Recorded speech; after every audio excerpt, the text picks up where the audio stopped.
Dear Mother and Father, I hope this letter gets to you before Shiona or Heydrich does.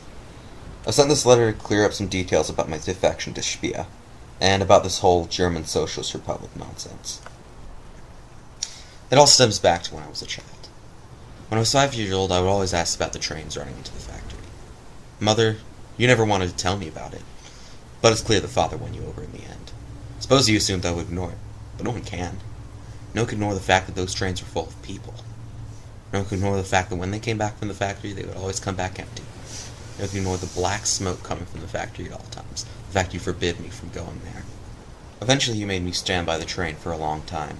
I saw the faces of children my age, caked with dirt, some of them crying. In fact, most of them were crying. Their mothers and fathers were sobbing too.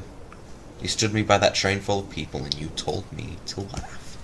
You told me to fucking laugh like they weren't being driven to their death. Like that train wasn't full of boys like me who had a shade of hair slightly darker. You told me that something as minuscule as a strand of hair marked them all for death. They were part of an international conspiracy to kill me. Were the children part of that too? Was there a scheming council of 5-year-olds plotting to exterminate the Aryan race before Hitler came along? You told me to laugh at people like us being driven to their death. You hurled insults on them, called them degenerates, living in rubbish, subsiding on only scraps for days on end, desperately trying to get themselves and their children to survive another day on nothing. Degeneracy at its worst. I could go on about you attempting to indoctrinate me with your fairy tales of Aryan heroes vanquishing evil Jews, clinging to smoke with their souls leaving their bodies for hell. I could go on about how twisted you both are, how you tried to pollute me as well. It's clear that you won't listen. After all, that's why you like Bormann so much. That's why you'd rather kowtow before him as he steals your wealth and labor than live happily. You're more of a monster than those degenerates on the train. I remember how you gleamed with pride when I joined the army.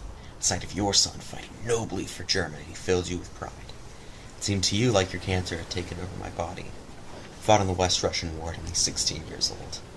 I helped drive the invader out of your precious Reichskommissariat, and when I got home, I shared tales of glory and conquest. We were noble soldiers fighting for a noble end. There's nothing noble about that war. A bunch of weak men measuring their cocks at each other for who gets control of the army. That's what the war was. The Russians were stronger than us. They had a goal.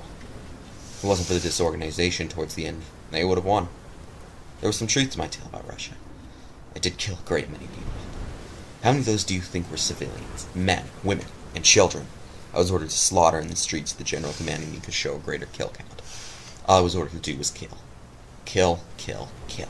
And for what? A country that can't even make its own economy last for more than a decade? A senile old man who's too big for his britches? What was the point of that war? I'll tell you. Nothing. Nothing at all. The Reich simply overextended itself more. We lost territory during that war. May as well have been a defeat. Now, when that bastard Hitler kicked the bucket, I can understand your wishes for me to join the army of Bormann.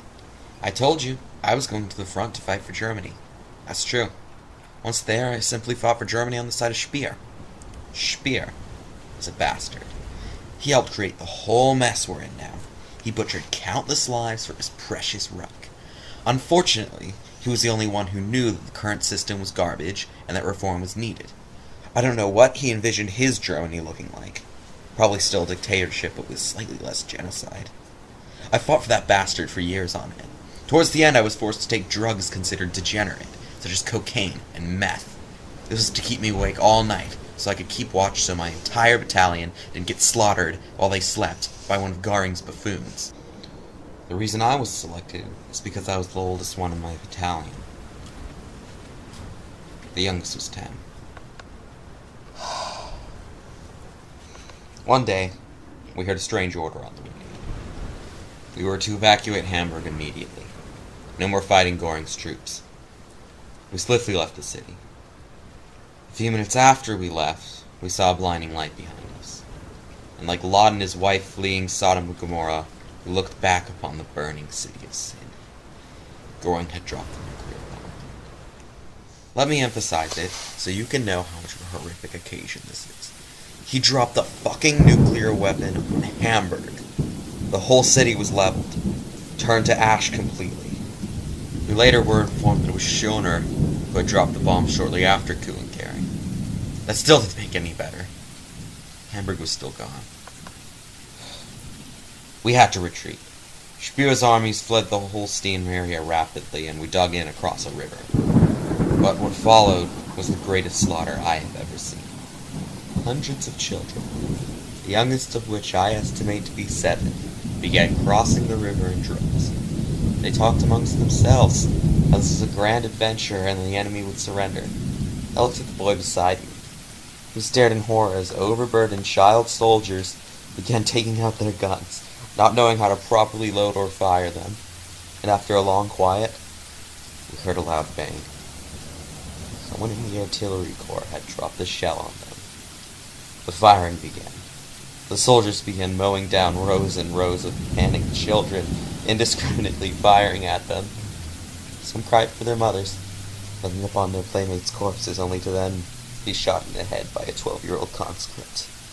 It wasn't a battle. It was a fucking massacre.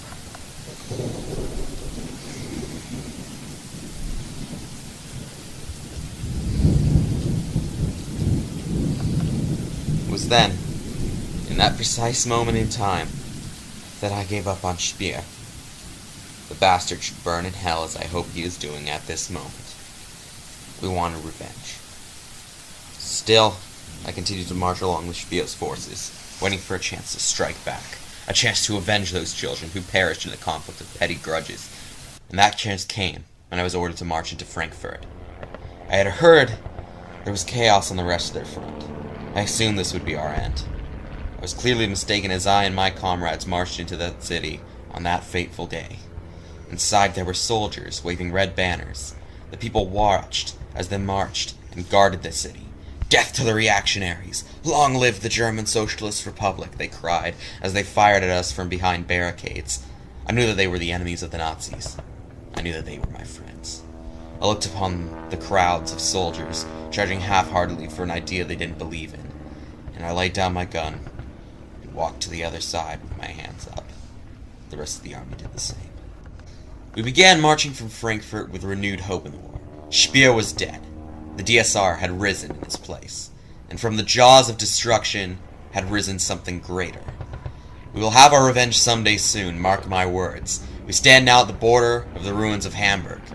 Bastard Schoner has fortified the wasteland, making it clear that we will not pass through without a fight. But we will fight. We will fight until we win the war, and once we have won the war, we will continue fighting. We will fight against the cancer that has taken over Germany. We will fight the cancer of Nazism wherever it spreads. We will avenge those children in the trains, and our vengeance will be swift and just. The war criminals and their supports will be lined up and shot. We shall purge this cancer from our lands by force. We shall shoot the bastards dead in their homes. Hell will shoot their children too, just to make them feel the pain that they have caused. We shall purge their supporters, everyone who attended the rallies, who started this whole mess in the first place. We will kill the ones who failed to stop the bastards, the complacent mob who stood by as a cancer grew in their country. We will slaughter and destroy all those who oppose the will of the working class, and it shall be our time soon, and when it is our time, we shall make no excuses for when the terror comes. Signed, your loving son. Rotten hell, you complacent bastards. I'll see you on the firing line.